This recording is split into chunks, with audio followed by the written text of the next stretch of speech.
evolving. Our mission is to drive together. We want to bring owners, architects, engineers, trade contractors, construction managers, our allied professionals, our lawyers, our insurance agents, to advocate and be a resource for improved project delivery. That's what we spent the day focusing on yesterday. It was fun. It was powerful. And why are you here? Why are you a part of this mission? You're a part of this mission because you seek to understand. You find value and energy in exchanging ideas. You can feel the energy in the room today and all day yesterday. We all are responsible for positive outcomes and having a little fun. So that's why we're here, and that's what we're going to continue to do today. So yesterday was fantastic.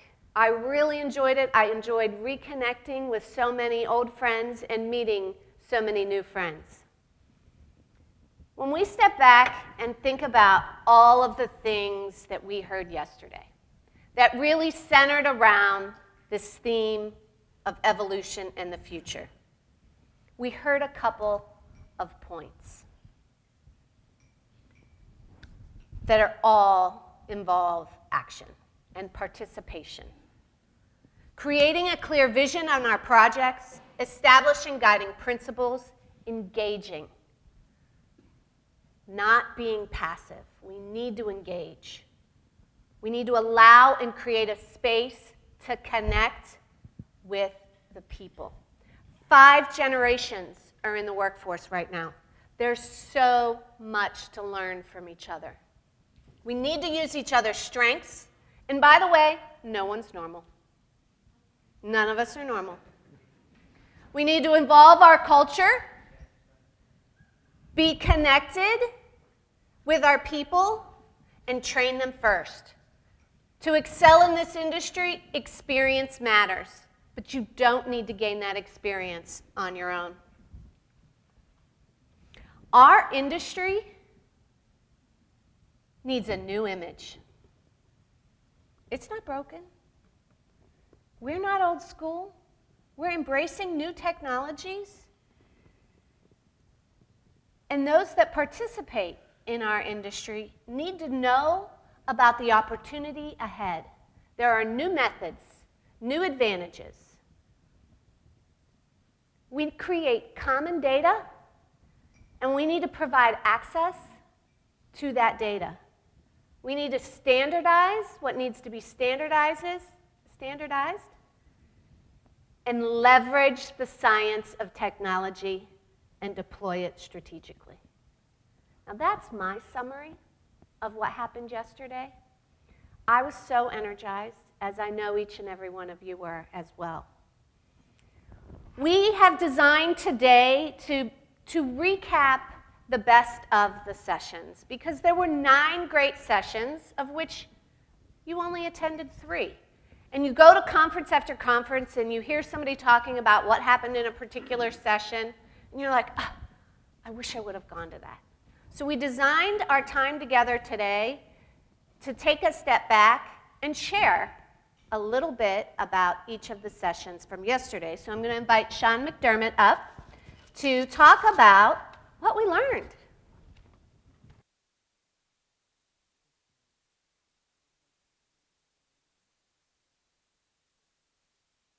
Hold on one second. Oh, there we go. Thank you very much.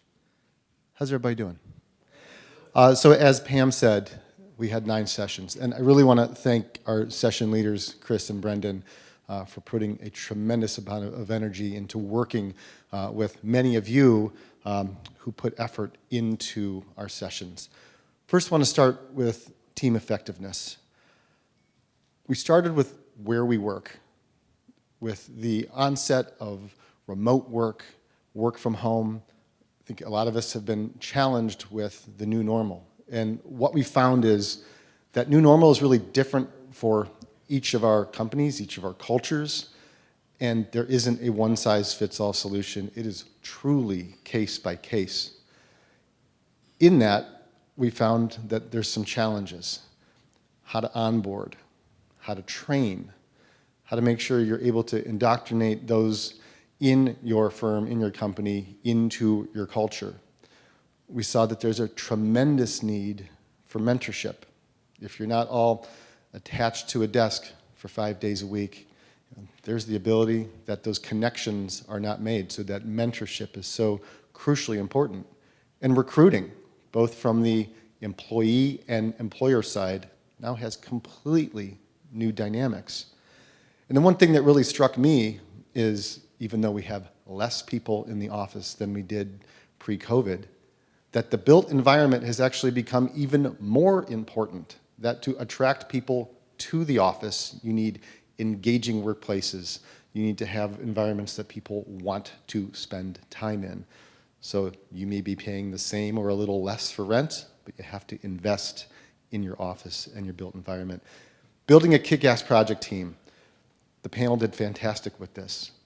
We heard some similar themes, but we also heard some new trends. The owner here really needs to set the stage for these projects from the beginning by establishing guiding principles that they do not vary from. They need to bring a collective clarity and vision. Without that, we heard from the panel that projects can go astray very quickly and that teams in themselves have issues if there isn't a solid foundation. One thing we hear often at the town halls is early and solid engagement. That is not changing. When we're starting projects, when we're building teams, we need everybody engaged and upfront early and often. And then, I believe it was Joanne who said this, regardless of the delivery method, so whether you're still doing hard bid, design build, construction manager at risk, teams need to work as a team. It's just that simple. And then creating a strength-based culture. We learned a lot in this session. Some of you will hear from David Scott when he's going to talk to us later about risks. We learned that you shouldn't approach David in a grocery store because he will not engage you and talk. We learned a lot about our traits. David, next time I see you in the grocery store, we're going to have a great conversation. Okay? But really, what we need to do is give people the ability to do what they do best. If you're going to ask them to do something that they don't do best, you have to train them. With 5 generations now in our workforce, as you heard from Pam, that creates some really interesting dynamics and approaches that are different for each and every one. 3 main points here: communication, connecting, and engagement. Those are the 3 constants in having an effective team. On the engagement point, what we see throughout the United States, not just in our industry, 33% of employees are engaged. 51% of employees are not engaged in some capacity, and 16% barely want to be there at all. So what we have to do is build to the strengths of our team, and Edie gave some really good takeaways. We shouldn't have our teams thinking of a paycheck. We should have them thinking of their purpose. Rather than give satisfaction and the minimum, we should provide development. Rather than be a boss, be a coach. Rather than an annual review, have a conversation. Rather than focus on weaknesses, focus on strengths. And rather than give someone a job, give them a life and purpose. So I think our team effectiveness track really brought a lot, and hopefully those of you who attended learned, and those now who didn't have a summary of what we learned. So, Chris. Awesome. Thanks, Sean. So the keynote yesterday morning that Mark gave really teed up our whole entire track. It really was cool to kind of see a curated, conversation, everything dovetailed from one to the other. So the first track that the presentation that we had was on future technologies, presented by Tom Williams from Heartland Investment. So we tried to bring a little bit of different perspective, somebody that's not in the AEC industry, right, but works with us from a venture capital side. And so Tom was really able to showcase a lot of different emerging technologies and softwares that are out there, and how they're trying to help evoke change A lot of those softwares used AI or had AI, integrated into them. It was a really good conversation because folks started to ask really great questions about, okay, well, what are you doing with my data? What questions should I ask, right? And so what we learned a lot is there's a lot of softwares out there. When you're looking at your project approaches, you need to think about maybe how you can stack some of these softwares together. So if you're doing a DD review, you got drawings done, you want to have a tool go in and scan the drawings and provide you, hey, here's all the inconsistencies, right? How can you be strategic about deploying this software on your project as a part of that approach? And how can you start stacking maybe some of these tools together, and also deploying them in the right manner? Really great questions as well. I think one of the results from that was that this stuff is complicated, right? It's confusing.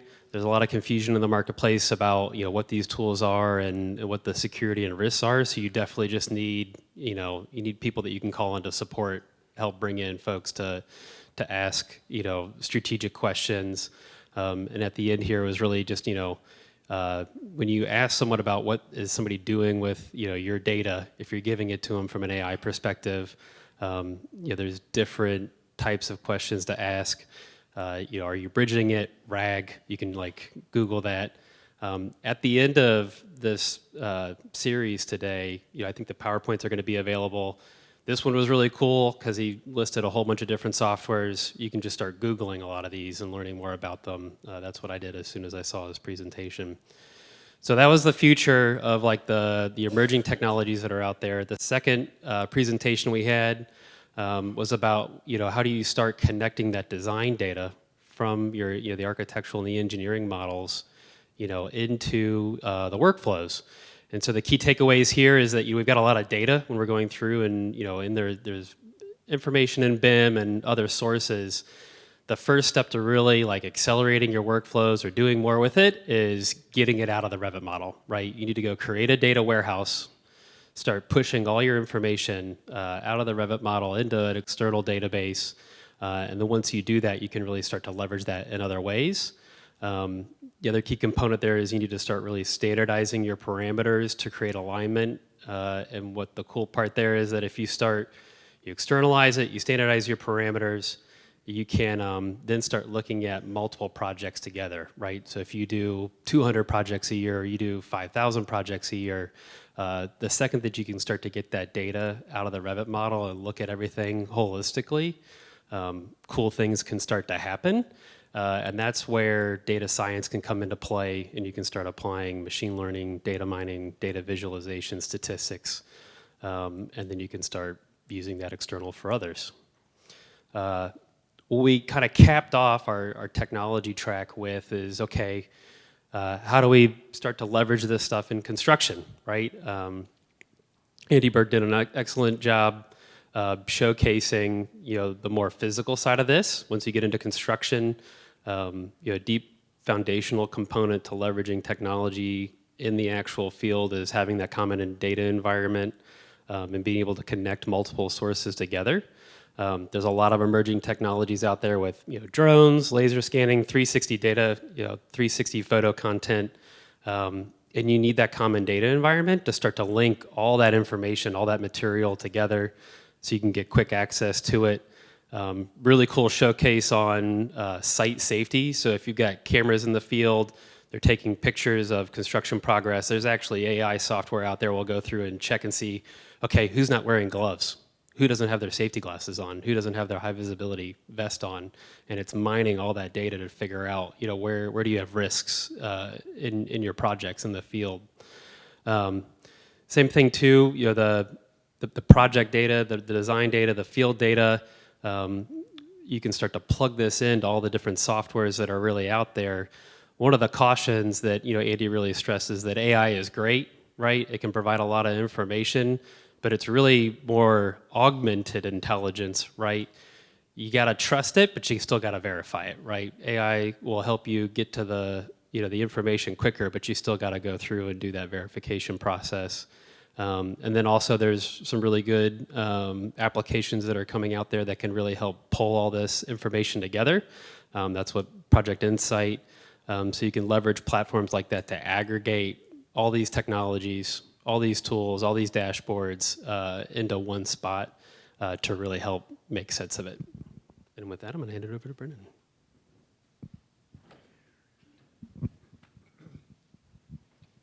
All right. So the next track was workforce and labor. So the first one was Jeff Myers talking about don't accept mental health differences at your firm, embrace them. So the first point, and I think he led with this, was what is the business case to be discussing mental health in your company, in your workplace.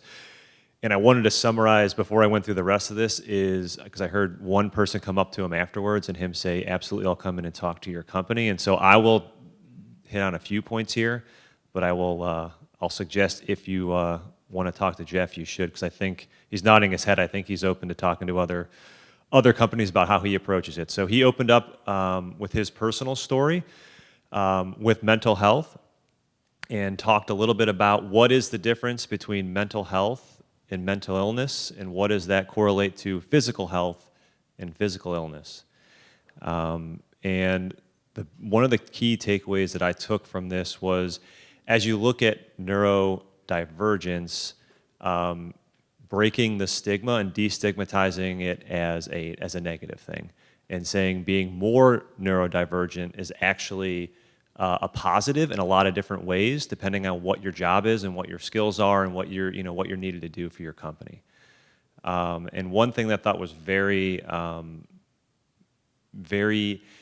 interesting approach was he said at his firm, from a leadership perspective, they make it okay to have these open discussions, but from an action perspective, they create peer groups within that middle management to then be discussing with the rest of the firm about mental health potentially issues that someone may have. So, like I said, I can't do it justice in the 60 minutes that you talked about it, Jeff, but I would highly suggest that this is something that either personally or in your company you want to talk to, go talk to Jeff, because he did a fabulous job going through it yesterday.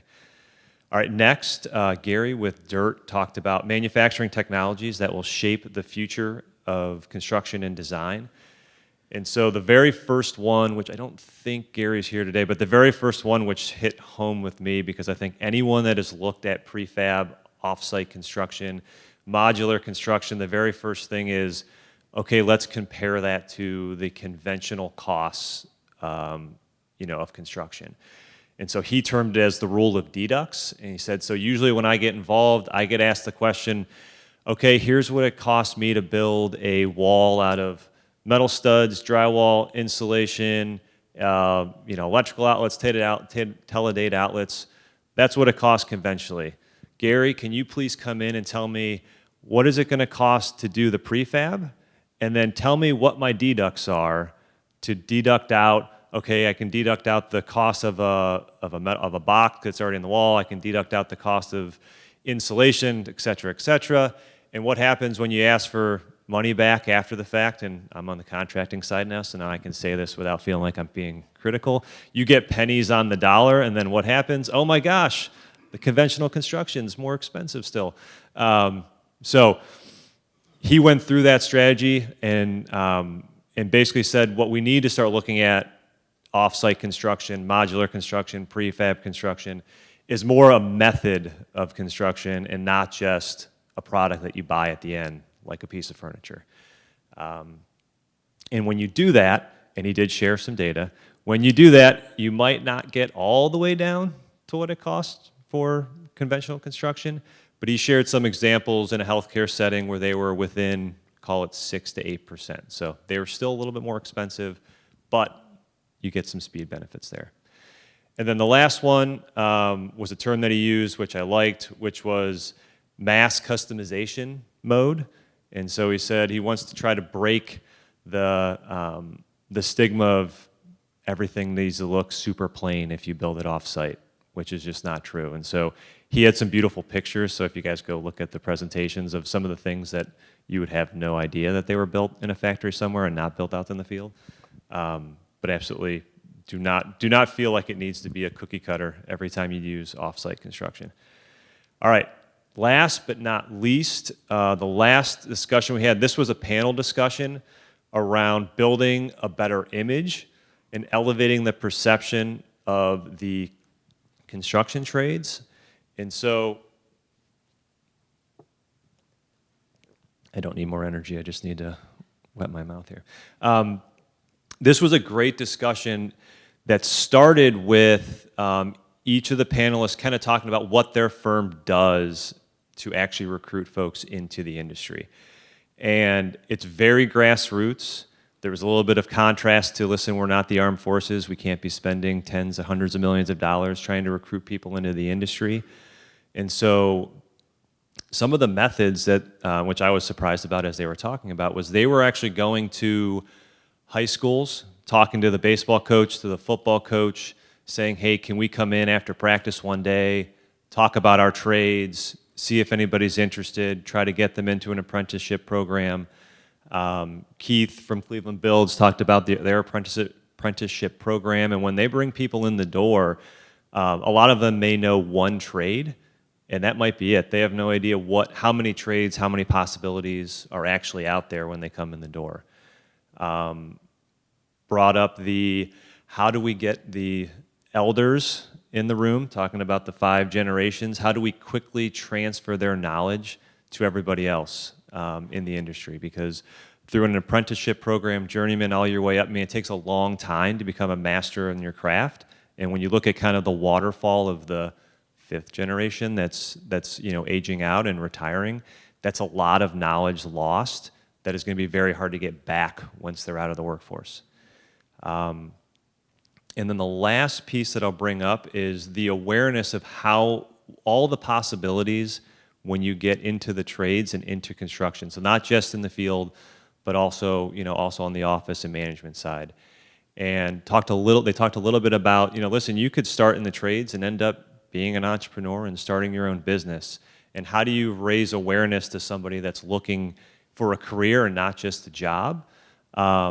That just because you start as an apprentice doesn't mean you have to then end up doing that your entire life. You might say, okay, I've raised my skill level, and now I want to go do some more management work, or now I want to go start my own thing. And so, and actually, there was an interesting little thing at the end. Hitomi actually brought up that the emerging leaders were working on mapping out different career paths and career flows for the trades, and I believe her and Keith connected on sharing that and seeing how they could make that applicable to to the apprenticeship program. So with that, and actually I should say one more thing before I turn it over to Jerry.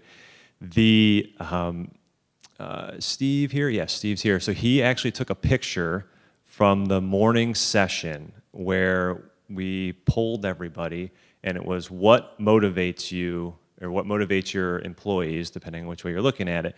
And we had an office and a field. And on the field side, does anyone remember what the very first thing was on the list of what we said? Yeah, wages, exactly. Does anyone remember what the very last thing was? Personal growth. And so we had a little bit of discussion at the end, and Jeff brought it up that, if we actually polled, a group of tradesmen, is that really what they would say? Would they really put personal growth at the bottom? Or is that more of the perception of who was in the room yesterday putting that?